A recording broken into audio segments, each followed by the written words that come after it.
Hello and welcome to my first playthrough of the first US attack. This is the first historical scenario from Objective Schmidt. I'm just getting into the TCS system, so you're probably going to see a whole bunch of errors and probably some pretty bad tactics as well, but I would welcome any comments that would make the game better.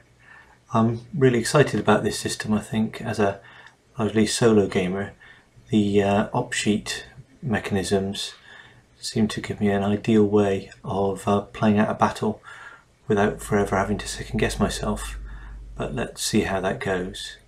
This first video is just going to introduce you to the my initial setup and also the initial op sheets I've created, and then I'll come back and play out the first turn.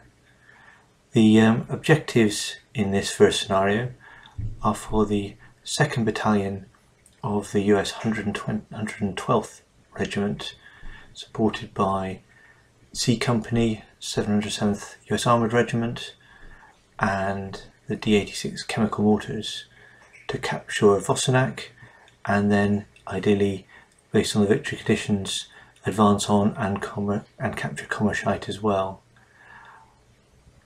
Opposing them were some fairly weak elements of the German 275th Infantry Division, and I'll show you how those are set up in a moment.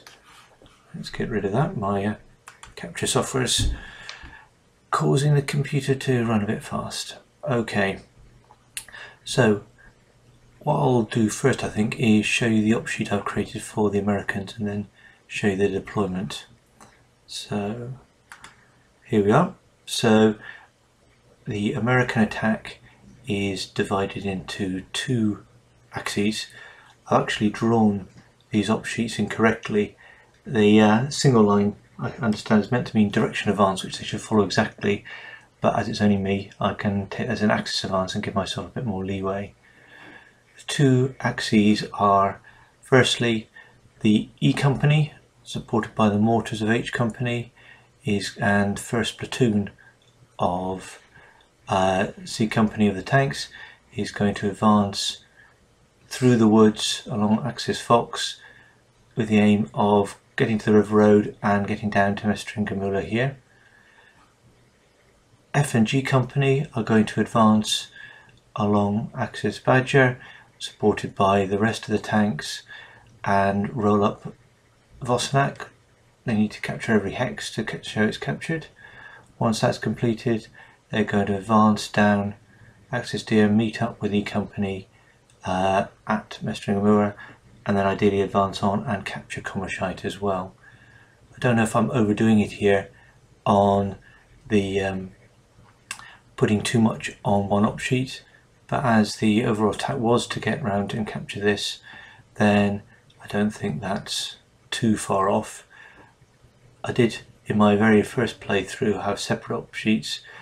The trouble there was once you capture Vossenac, it took a while for it to get started, so I didn't have enough time to even move on. Don't know if that maybe is how it should be, or just poor planning on my half, but this is how I'm going to start up for this one at the moment anyway. To support that deployment, basically the US has to line up on or behind this road, so you've got F and G companies here with tanks on the flanks. They have the machine guns of H Company to support them, and the H Chem is based in Guermeter here. I'll set most of them up in move mode because we're going to be advancing down into the town. E Company again set up to move over here, supported by, again, tanks on either flank and the H Company mortars at this point. So let's look at the Germans. So if I go to the 1st Battalion 983rd in Vossenac, pretty basic. Again, I've gone with historical orders here for the Germans. So you've got a hasty defence covering pretty much the whole of Vossenac, with the aim to falling back gradually. They're pretty weak, this group, so They just need to try and survive as long as possible, and then if any are left, we're going to rally back by the river on the road, in which case they can potentially move up and join the rest for maybe a final attack on Wassenach. For the 2nd Battalion, they are in a better position. They were historically assigned to defend these woods. They're in prepared defence, dug in with some minefields. Again, their aim here is really to block off this area, hold the woods, stop any advance fire, this Rickles branch of this area through here, or for the US to get to the road on the Carl River and then move on. So they're going to hold out there. There's a subtext, or a sort of grand plan, I suppose, in that if they can hold up there and the US overcommit going forward, then they have the ability potentially later on in the game to launch a counterattack and recapture Wassenach. And that's if the Americans are going to win this scenario, or the Germans are going to win this scenario, is going to be key, because if they can capture just a few hexes, then actually that is a major victory for them. So just to show you how I've deployed them, the 2nd 983rd is in the woods. They're defending the edge of the woods, nicely dug in. One weird thing to point out, this Vassal version of this game doesn't have any minefield counters, so I'm using these partial wire counters to indicate that where the minefields are. There's a wire breach which I'll have to use to show when those, or if those minefields get broken. This 1st Battalion 983rd is spread out through Wassenach. I'm really not sure the best way of doing this, but I've tried to have at least a few up front which can spot for the German artillery, and then allow for some more so it can gradually fall back. Not particularly happy with that, but we'll just have to see how it goes. One other strange thing you'll see, these markers actually indicate the extent of the German off-board artillery observation. There's a ridge over here whose name I forget. That's the Bergstein Ridge. That's just Bergstein Ridge, which gave the Germans excellent observation of this end of Wassenach.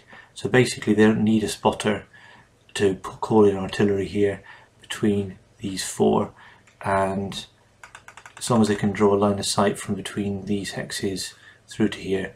The only downside of that is going to be the weather is pretty atrocious, so whether they'll actually see very far will really depend on how the weather comes out, and I'll tell you about that when I start the first turn proper. There is one other group of Germans, which is the Fusilier Battalion of the 275th Infantry Division. These are unordered at the moment, as they were historically, so I've gone with that. Set up in Schmidt, ready to roll and attack upwards. I've spread them out because the Americans have a chance of some P-47 bombers in this scenario, and I don't want to. I did have them all piled up, and then I suddenly thought, hang on, I don't want an air attack causing damage all over the place. So hence spread out, but the aim of those will be to launch up, and I'm going to draw up an opshoot for them in the first turn of the game. That's about it for this setup. I'm going to be back shortly with the 9 o'clock turn of the game.